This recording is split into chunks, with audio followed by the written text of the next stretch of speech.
2017 সাল কেঁপে উঠেছিল বিশ্ব ফুটবল। সব হিসেব নিকেশ শিখেই তুলে উলট পালট হয়ে গিয়েছিল পুরনো সব রেকর্ড।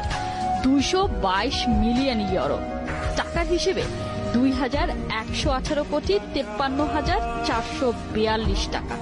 বার্সা টু পিএসজি, নেইমারের এই জার্নি নাম লিখিয়েছিল ইতিহাসের পাতায়।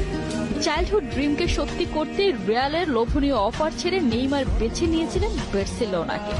মেসি সুয়ারেজের সাথে যুক্ত হয়ে গড়ে তুলেছিলেন শক্তিশালী ট্রায়ো এমএসএন। ব্রাজিলিয়ান সুপারস্টারের সুযোগ ছিল এই ট্রায়োকে আরো অপ্রতিরোধ করার, অথচ কিনা ছাড়লেন ক্লাব।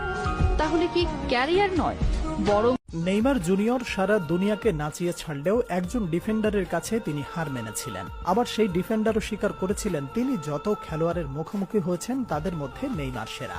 নেইমার এ পর্যন্ত এই ডিফেন্ডারের বিপক্ষে করতে পারেননি কোনো সিঙ্গেল গোল ও অ্যাসিস্ট। শুধু নেইমার নয়, হালের ভিনিসিয়াস জুনিয়রও এই ডিফেন্ডারকে একদিন বলেছে